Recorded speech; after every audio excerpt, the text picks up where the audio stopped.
Calcutta high court से ममता बनर्जी को करारा झटका लगा है और यह झटका दिया है कलकत्ता की 5 जजों की खंडपीठ ने, जिन्होंने यह फैसला दिया कि अब जो कलकत्ता में चुनाव के बाद की हिंसा है उस सारी हिंसा की जांच राष्ट्रीय मानवाधिकार आयोग करेगा।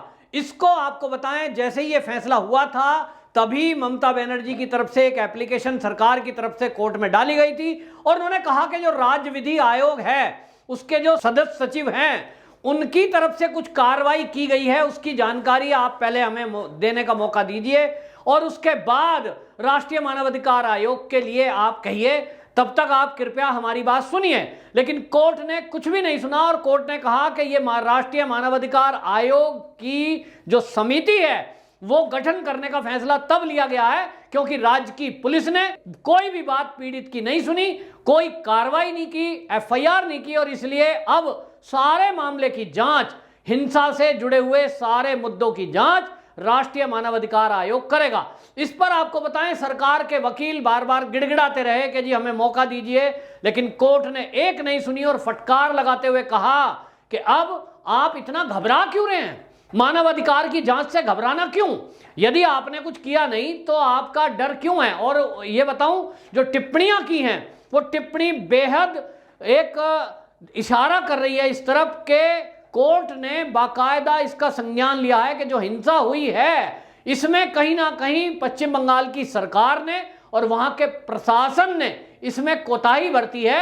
और इसलिए आपको बताएं, कुछ टिप्पणी की है हाईकोर्ट ने, कहा एनएचआरसी का जो पैनल है उसको सारी जरूरी सुविधाएं मुहैया कराएंगे, यदि आपने ऐसा नहीं कराया तो इसको कंडेम्ड ऑफ कोर्ट माना जाएगा। यानी जो राष्ट्रीय मानवाधिकार आयोग की टीम वहां जाएगी जांच के लिए, पुलिस की सुरक्षा, लोगों को जिनके साथ हिंसा हुई है उनके बयान करने के लिए लाना ले जाना और उनकी सुरक्षा, गवाहों की सुरक्षा, ये सब देना पड़ेगा, ये हाई कोर्ट ने अपने आदेश में कहा है। दूसरा, उन्होंने कहा कि राज्य सरकार हिंसा रोकने में विफल रही है। यह कलकत्ता हाई कोर्ट की टिप्पणी है जो बहुत महत्वपूर्ण है क्योंकि ममता बनर्जी अभी तक यह कहती आ रही थी कि हिंसा तो हुई ही नहीं।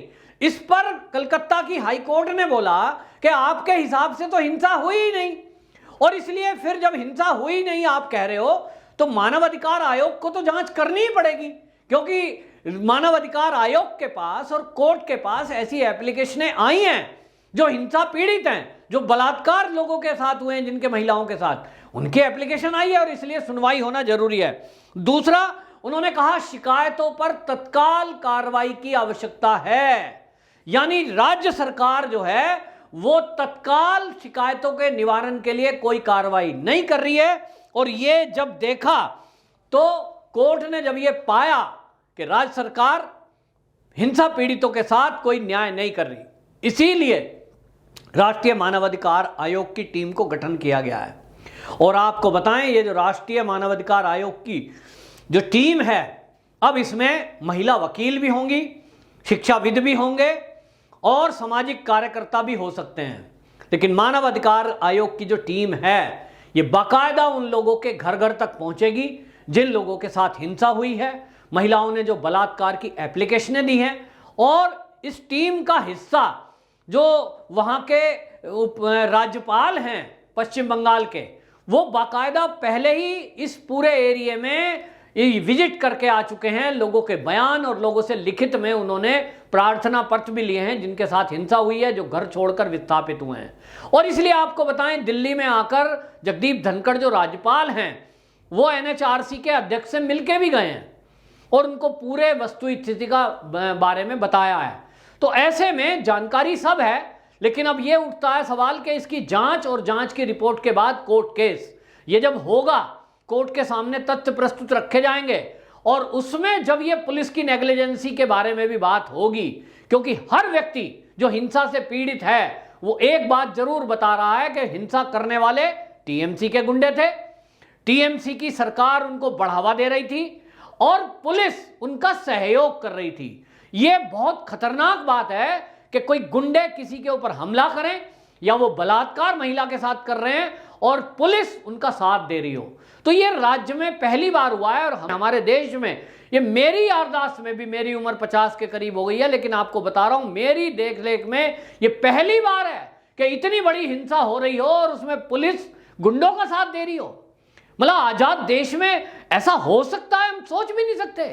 हम मतलब महिलाओं के साथ न्याय की बात कर रहे हैं, महिलाओं को हम शक्ति देने की बात कर रहे हैं, महिला शक्ति, महिला सशक्तिकरण, कैसी कैसी बातें, लंबे लंबे नारे दे रहे हैं। और महिलाओं के बेस पर ममता बनर्जी जीत के आई है कि महिला हूं, महिलाओं की सुरक्षा होगी। उस पश्चिम बंगाल में जहां एक महिला मुख्यमंत्री पद पर बैठी है और वहां महिलाएं सुरक्षित नहीं है, तो ये कैसे हो रहा है? मतलब यह है कि आपको सत्ता के मोह में, सत्ता के लालच में, ना तो आपको देश की सुरक्षा की चिंता है, ना आपको महिलाओं के चरित्र की रक्षा की चिंता है कि महिलाओं के साथ क्या हो रहा है, ना आपको गरीबों की चिंता है, ना दलित और शोषितों की चिंता है। आपको केवल और केवल अपने उन आकाओं का कहना मानना है जो आपको फंडिंग करते हैं। और अभी खुलासा हुआ है कि जिस तरह से उत्तर प्रदेश में गिरोह पकड़ा गया है कि आईएसआई से पैसा आ रहा है, यानी पाकिस्तान की खुफिया एजेंसी पैसा दे रही है धर्मांतरण के लिए, इस्लाम को बढ़ावा देने के लिए। तो आप पश्चिम बंगाल में, इसका मतलब यह हुआ कि वहां जो रोहिंग्याओं को बसा रही हैं, जो आप बांग्लादेशियों की घुसपैठ करा रही हैं, उनको जो सुविधा दे रही है, और जहां वहां लोगों को पलायन करने पे मजबूर किया जा रहा है, ये सारा ड्रामा कहीं ऐसा तो नहीं कि ममता बनर्जी की सरकार को भी पीछे से आईएसआई फंडिंग कर रहा हो? ये एक बड़ा सवाल है और ये जांच का विषय है। एनएचआरसी जब हिंसा पीड़ित लोगों से मिलेगा, इनकी जांच करेगा। मैं केंद्र सरकार से कहना चाहता हूं कि इसके समानांतर एक एनआईए की जांच भी होनी चाहिए, क्योंकि आपको बताएं एनआईए वैसे जांच करता है वहां जहां विस्फोटक से मामला जुड़ा हुआ हो। तो क्या एनआईए को यह नहीं दिख रहा कि पश्चिम बंगाल के अंदर खुलेआम बमबाजी हुई है? यह बमबाजी देसी बम हुआ है या विलायती बम से हुआ है, यह बाद की बात है, लेकिन बम चले हैं, लोगों के ऊपर बम फेंके गए हैं, हथियारों से हमले हुए हैं और इसके तार कहीं ना कहीं विदेशों से जुड़े हैं। जब तक इस मामले में एनआईए जांच नहीं करेगा, तब तक आपको बता रहा हूं कि इसमें रोहिंग्या और बांग्लादेशी गिरफ्तार नहीं होंगे। आप करते रहिए कार्रवाई। बांग्लादेशी घुसपैठी और रोहिंग्या वारदात करके कहीं के कहीं भाग चुके होंगे और वो चुनाव के बाद बाकायदा ग्रुप बनाकर जिस तरह से हिंसा कर रहे थे, महिलाओं के साथ सामूहिक बलात्कार तक कर रहे थे, वो एक तरह से एक ऐसा वहशियाना काम था जिससे लग रहा था कि ये बिल्कुल यहां भय का माहौल बना देना चाहते हैं। आखिरकार इसके पीछे है कौन? क्या आईएसआई उसके पीछे है? क्या कोई और गुट उसके पीछे है? क्या चीन ऐसा करा रहा है कि पश्चिम बंगाल में अस्थिरता कर दो और यहां केवल रोहिंग्या और बांग्लादेशियों का कब्जा कर दो, ममता बनर्जी को स्थापित कर दो, जो कि जो है इन रोहिंग्याओं को और बांग्लादेशियों को बढ़ावा देगी, और एक अलग से बांग्लादेश को मिलाने वाला व्रत बांग्लादेश, ऐसा विचार करने वाली महिला जो इस देश की राजनीतिक पार्टी टीएमसी से है, उसको बिठा दो ताकि वो देश के रक्षा और सुरक्षा को भी खतरा पैदा कर सके, जिससे चीन का फायदा हो। तो ये बहुत सारे एंगल पश्चिम बंगाल में जुड़ते दिखाई दे रहे हैं। इससे मैं तो हैप में रह गया कि किस तरह से एक सुप्रीम कोर्ट की जज अपने को ये महिलाओं के बलात्कार के केस से अलग कर देती है, ये कहते हुए कि मुझे कुछ प्रॉब्लम होगी। क्या प्रॉब्लम हो सकती है? तो जो लोग मीडिया में जो चीजें आ रही हैं वो ये बताते हैं कि ये जो जज हैं ये तो दिल्ली में पूरी सुरक्षा घेरे में रहती हैं। सुप्रीम कोर्ट का जज कोई ये साधारण आदमी नहीं है, उसके आगे पीछे प्रोटोकॉल के तहत बड़ी सुरक्षा चलती है और वो दिल्ली में है।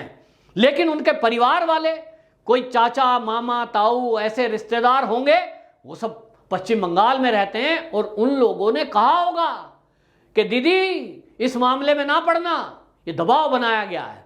और दीदी का आज जो ममता बनर्जी दीदी है वो तो पश्चिम बंगाल की दादा हो गई है, इस तरह की भाषा बोलती है।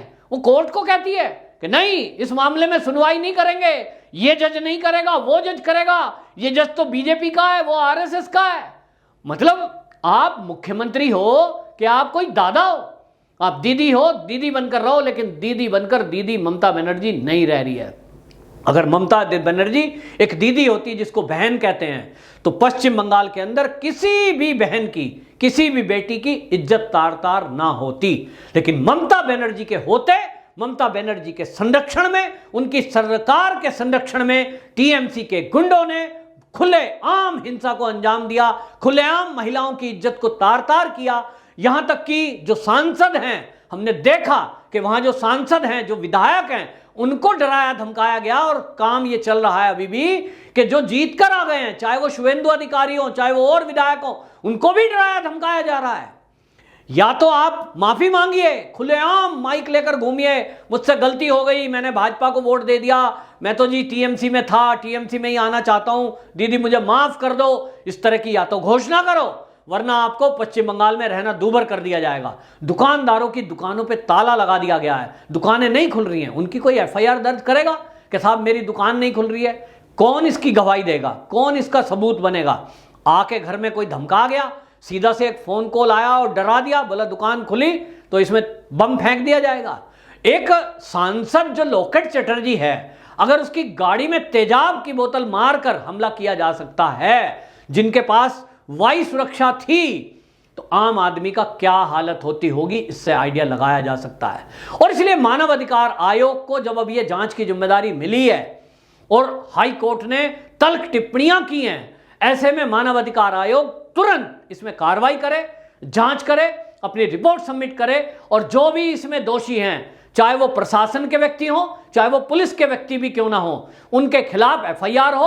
और जो भी दोषी पुलिसकर्मी हैं, जब तक वो जेल के पीछे नहीं जाएंगे, तब तक पश्चिम बंगाल की हिंसा रुकने का नाम नहीं लेगी, क्योंकि पुलिस बदमाशों को या तो छूट देती है, या उनके साथ मिल जाती है, या आंख बंद कर देती है और लोगों को न्याय नहीं दे रही है। इसीलिए गुंडों के हौसले ज्यादा बढ़े हुए हैं। तो पुलिस को भी साथ में सजा देने की जरूरत है, तभी ये हिंसा रुकेगी। वंदे मातरम।